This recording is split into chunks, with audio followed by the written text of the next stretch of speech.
Hey, my friend, have you ever wondered what is the purpose of spiritual warfare? Perhaps you're wondering why God allows these intense battles and challenges to happen to you and your family. This can be such an overwhelming situation because you want to know if God actually has a purpose for the opposition in your lives. Well, stay tuned. You are in the right place. And by the end of today's episode, you will know why God permits the heat of resistance, how he turns the enemy's attacks into something good, and how he is raising you up as a mother in Israel. Stay tuned. Ordinary women, extraordinary faith. When God calls, we say yes. Hello and welcome to the Arise Women of God podcast. I'm your host, Tamara K. Anderson, and I'm so excited to unpack 4 powerful answers as to why God allows spiritual warfare in your life today. First, the ultimate outcome perspective. What Joseph in Egypt teaches us about God redirecting the heart-wrenching attacks for our good. Second, the refining fire that happens at rock bottom. How extreme hardship proves your mettle and builds your foundation on the rock. 3, wilderness endurance. Why Deuteronomy 8 reveals that wilderness battles can align our heart with God's daily bread. And fourth, mothers in Israel. How God allows attacks to raise up fearless, battle-ready women like Deborah and you too. But first, let's begin by dispelling a major myth. Spiritual warfare is not a sign that you've done something wrong or that God has abandoned you, your family, or your home. When we are in the middle of a spiritual storm, we often ask, does God have a purpose in allowing this? Let's kick it off by looking at the life of Joseph in the Old Testament. Joseph endured brutal, relentless trials, betrayal by his own brothers, being sold into slavery, false accusation, years in an Egyptian prison, and a severe famine. Humanly speaking, it looked like total devastation.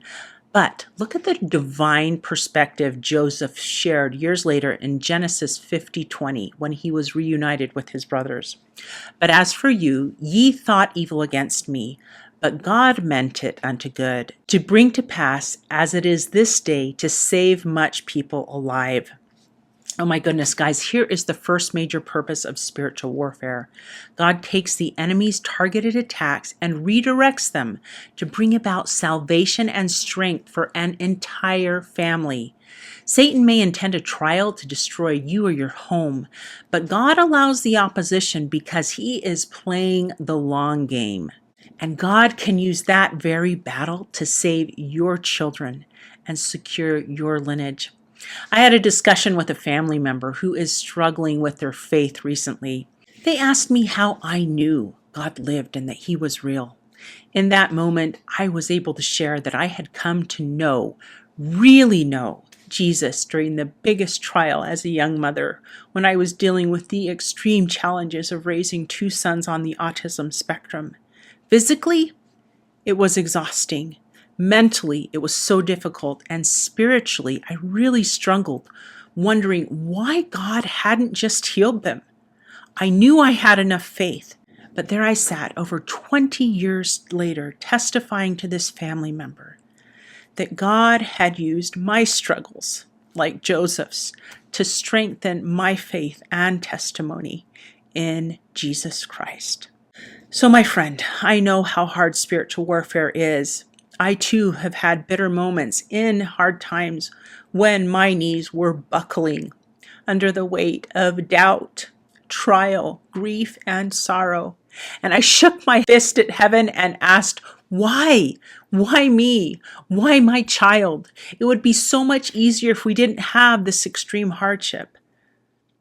But looking back on those moments of extreme trial, I can now see exactly why God allowed me to be tried and tested. Because those exact moments when my knees were buckling at the rock bottom of what felt like a dark, lonely pit, that is where I tested and found God.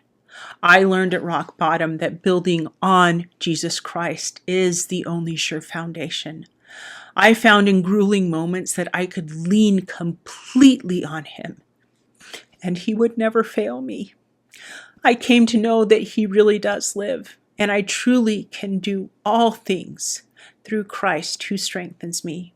As Peter writes in 1 Peter 1 6 through 7, though now for a season ye are in heaviness through temptations, that trial of your faith, being much more precious than gold that perisheth, might be found unto praise and honor and glory at the appearing of Jesus Christ.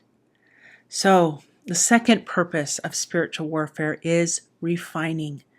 The battle or trial of your faith isn't meant to destroy you. It is proving, purifying, sharpening your raw faith into battle-tested knowledge so that when Jesus appears, we will be like him and we will know him. So, why does the battle sometimes last for a season? Why do we find ourselves in long, dry wilderness seasons praying for a child or a marriage? Look at what God tells the Israelites in Deuteronomy 8:2. And thou shalt remember all the way which the Lord thy God led thee these 40 years in the wilderness, to humble thee, and to prove thee, and to know what was in thine heart. Yes, we are facing heavy opposition to help us decide whose side of the battle we are on. I choose the Lord's side, and I know you do too. The third purpose of spiritual warfare then is the spiritual endurance and alignment with God. Wilderness battles reveal where our trust truly lies. They strip away our self-reliance and teach us to depend entirely on God's daily bread. When you stop asking, why is this happening to me? And start asking, what is God building in me, in my child, in my family? Your perspective starts to shift. God is teaching you how to hold his hand in the dark so that you can lead your family in the light. Finally, my friends, what are you actually fighting for? I love the story of Deborah, the prophetess, in Judges chapters 4 and 5. Israel was under harsh, terrifying oppression from King Jabin and his commander Sisera, who intimidated everyone with his army of 900 iron chariots. This threat felt invincible and terrifying. But Deborah, the prophetess, leader and mother in Israel, summoned Barak and declared that God commanded them to stand up and fight, and that she would go with him. When they marched to Mount Tabor, God sent a massive rainstorm that turned the battlefield into thick mud. Those feared 900 iron chariots became completely stuck and useless, and God delivered a glorious victory. The fourth purpose then of spiritual warfare is proven and powerful mothers in Israel. God uses spiritual warfare to raise up women like you and me who refuse to sit idly by while dark cultural influences oppress their families. He uses the battle to prove that no modern iron chariot, no cultural addiction, no spiritual darkness can stand against his spirit when a mother stands up in the authority of God. God will indeed move your mountains with faith. Oh, my sister, you are not a victim of spiritual warfare. You are a mother in Israel being refined to claim territory for Jesus Christ. If you are ready to step into your divine partnership with God, stop fighting in your own strength and fortify every threshold of your home. We want to put a powerful practical tool directly into your hands. Down in the show notes below, you can download our brand new free digital guidebook, A Mother's Spiritual Defense Guide, 6 Empowering Steps to Fortify Home and Family. When you download your copy, flip straight to step number 1, the divine partnership, and you'll learn how to trade human control for God's infinite guidance and power. In step 6, you'll find the power of remembering and how to build a miracle moments journal to track God's intervention through your rock bottom pits and wilderness seasons. Download your free copy today. Stand boldly with Jesus and your sister warriors. Oh, my sister, my friend, you can do all things when you're yoked to Jesus Christ. Stand with him and by him. And until next time, may you arise, do it God's way, God's strong. If today's episode helped you feel a little closer to God, please like and subscribe.